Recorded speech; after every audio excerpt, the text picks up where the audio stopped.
Guys, welcome back to my channel. I hope आप सब अच्छे होंगे। आज मैं आपके लेके आई हूँ क्लास 10th साइंस की बुक, जिसमें हम आज फर्स्ट चैप्टर पढ़ेंगे। दिखाती हूँ आपको फर्स्ट चैप्टर क्या है। फर्स्ट चैप्टर है इसमें रासायनिक अभिक्रियाएं एवं उनके समीकरण। रासायनिक अभिक्रिया किसे कहते हैं और इनके समीकरण कैसे बनाते हैं, इसके बारे में हम आज पढ़ेंगे। इसमें फर्स्ट में है आपका रासायनिक समीकरण। रासायनिक समीकरण किसे कहते हैं हम आपको बता देती हूँ। जैसे इसमें उदाहरण दे रखा है कि मैग्नीशियम में प्लस ऑक्सीजन, मैग्नीशियम में जब ऑक्सीजन को ऐड करेंगे तो ये हमारा क्या है, मैग्नीशियम ऑक्साइड प्राप्त होता है। मैग्नीशियम और ऑक्सीजन तो आपके अभिकारक हो गए, जो हमको प्राप्त हुआ वो आपका उत्पाद हो गया। इसी को क्या कहते हैं, रासायनिक समीकरण कहते हैं। और इनको लिखते हैं इस प्रकार से हैं, Mg+O2 एरो MgO।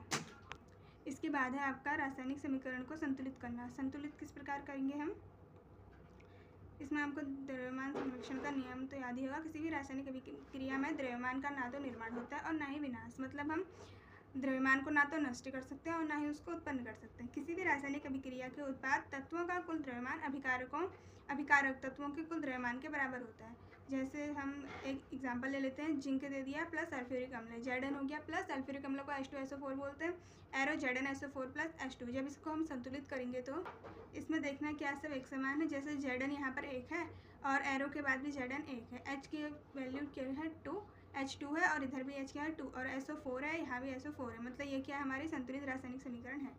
नेक्स्ट हम देखते हैं, इसमें आपका है Fe plus H2O arrow Fe3O4 plus H2। Fe 1 है, इसमें Fe 3 है और इसमें क्या है H2 है, H2 ठीक है। ऑक्सीजन यहाँ पर कितने हैं, 1 है और यहाँ पे क्या है 4। इसको जब हम संतुलित करेंगे तो देखेंगे क्या इनमें सब में सेम है। मतलब यहाँ पर Fe है 1 है और यहाँ पे 3 है। अब हम Fe को 3 बनाने के लिए इसके आगे क्या लगा देंगे, 3 से मल्टीप्लाई करेंगे तो Fe 3 हो जाएगा। जैसे यहाँ पर हो गया है 3 Fe plus H4 H2O arrow Fe3O4 plus 4 H2। अब Fe 3 है, यहाँ पर भी Fe 3 है, H2 2 4 जा 8 और इधर भी देख लेते हैं 2 4 जा 8। H भी बराबर हो गए, ऑक्सीजन कितने 4 है और यहाँ पर भी ऑक्सीजन क्या है 4। मतलब हमने ये जो इक्वेशन थी हमने क्या कर दी, संतुलित कर दी। फिर इसमें है आपके रासायनिक अभिक्रिया के प्रकार। हमको पता है रासायनिक अभिक्रिया कितने प्रकार की होती है, 2 प्रकार की। एक है आपकी संयोजन और एक है आपकी वियोजन। संयोजन अभिक्रिया में हम देखते हैं ऐसी अभिक्रिया जिसमें 2 या 2 से अधिक अभिकारक मिलकर एकल उत्पाद का निर्माण करते हैं, उसे संयोजन अभिक्रिया कहते हैं। जैसे इसमें मैंने आपको बताया था ये अभिकारक है, Mg और O2 क्या है, अभिकारक। अभिकारक जो है ये एकल उत्पाद का निर्माण कर रहे हैं, तो इसको हम बोलेंगे क्या, MgO। इसमें हम देखते हैं क्या हुआ, जिसमें 2 या 2 से अधिक अभिकारक, एक अभिकारक ये है, एक अभिकारक ये है, 2 अभिकारक हो गई है, ये मिलकर क्या करते हैं, एकल उत्पाद Mg+O2 ने मिलकर क्या बना दिया, MgO। तो निर्माण करते हैं तो उसे हम क्या बोलते हैं, संयोजन अभिक्रिया। अब हम देखते हैं वियोजन अभिक्रिया। वियोजन अभिक्रिया ऐसी अभिक्रिया होती है जिसमें जो है एकल अभिकर्मक टूटकर छोटे छोटे उत्पाद प्रदान करता है। इसको हम क्या बोलते हैं, वियोजन अभिक्रिया बोलते हैं। जैसे आपका चूना पत्थर है, CaCO3 है, इसको जब हमने हीट दी तो इसमें क्या बन गया, CaO बन गया, बुझा हुआ चूना, और हमको क्या मिल गया, CO2। इसको हम बोलते हैं वियोजन अभिक्रिया।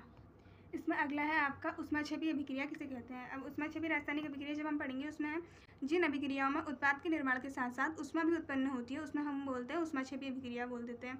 जैसे इसमें प्राकृतिक गैस का दहन हो रहा तो CH4 है प्लस O2 एरो क्या बन रहा है, CO2 plus H2O plus heat extra निकल लेना, तो इसी को हम बोलते हैं ऊष्माक्षेपी अभिक्रिया।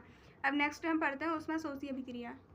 इसमें है आपका जिन अभिक्रियाओं में उत्पाद के निर्माण के साथ साथ ऊष्मा का ह्रास होता है उसको बोलते हैं ऊष्माशोषी। ऊष्माक्षेपी में तो था ऊष्मा उत्पन्न होना और इसमें है ऊष्मा का ह्रास होना, ये चीज़ आप ध्यान रखना। फिर नेक्स्ट है आपकी विस्थापन अभिक्रिया। हम पढ़ेंगे विस्थापन और द्विविस्थापन के बारे में। विस्थापन अभिक्रिया वे कहलाती है वे रासायनिक अभिक्रिया जिसमें अधिक अभिक्रियाशील तत्व कम अभिक्रियाशील तत्व को उसके यौगिक से विस्थापित कर देता है, उसे हम विस्थापन अभिक्रिया कहते हैं। जैसे Fe है प्लस CuSO4 तो हमारा क्या बन जाएगा, FeSO4। Fe के साथ क्या आ गया, SO4 और हमारा Cu क्या हो गया, अलग हो गया। मतलब ये जो है अधिक अभिक्रियाशील है, इसने कम क्रियाशील को तो हटा दिया और स्वयं उसके स्थान पर आ गया। ये हमारे विस्थापन हो गई। द्विविस्थापन में ऐसा होता है कि वे अभिक्रिया जिसमें अभिकारकों के बीच आयनों का आदान प्रदान होता है उन्हें द्विविस्थापन कहते हैं। इसको आप इस प्रकार समझ सकते हो, Na2 है, Na2 आ गया आपका Cl2 के साथ तो आपका यहाँ NaCl बन गया और Ba जो है SO4 के साथ आ गया तो आपका BaSO4 बन गया। इसमें जो है सभी आयनों का क्या हो गया, आदान प्रदान हो गया। इसको हम बोलते हैं द्विविस्थापन अभिक्रिया। फिर नेक्स्ट है आपकी उपचयन अभिक्रिया। उपचयन किसे कहते हैं, वह अभिक्रिया जिसमें ऑक्सीजन की वृद्धि होती है, वो हाइड्रोजन का ह्रास होता है, इसको उपचयन अभिक्रिया कहते हैं। जिसमें या इसमें आप सिर्फ इतना भी कह सकते हैं, उपचयन में वह अभिक्रिया जिसमें ऑक्सीजन की वृद्धि होती है। जैसे हम देखते हैं Cu है प्लस O2 है, O2 जो है आपका O जुड़ गया किसके साथ, साथ Cu के साथ, इसमें क्या होगी, ऑक्सीजन की वृद्धि होगी। अब नेक्स्ट अपचयन, अपचयन में क्या होगा, सेम उपचयन का उल्टा वे अभिक्रिया जिसमें हाइड्रोजन की तो वृद्धि होगी और ऑक्सीजन का ह्रास होगा, उसको बोल देंगे अपचयन अभिक्रिया, जिसको हम इस प्रकार कह सकते हैं। फिर नेक्स्ट है आपकी रेडॉक्स अभिक्रिया। अब रेडॉक्स अभिक्रिया क्या होती है, वे रासायनिक अभिक्रिया जिसमें उपचयन और अपचयन जो है दोनों एक साथ होते हैं, वो रेडॉक्स कहलाती हैं।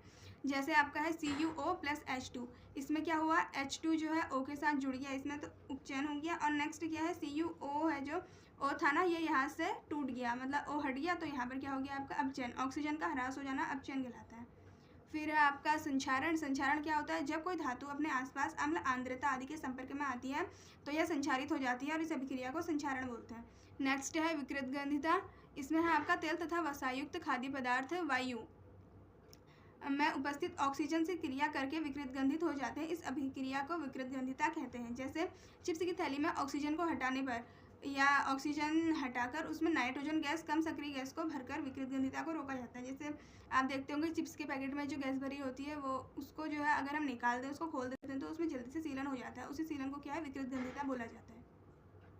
ये जो थे इसमें इंपॉर्टेंट नोट्स थे जो मैंने आपको करा दिए हैं। आई होप आपको वीडियो पसंद आई हो तो लाइक करना, और कुछ समझ नहीं आया तो कमेंट में बता देना। अब आपको इनमें मिलूंगी मैं क्वेश्चन आंसर के साथ।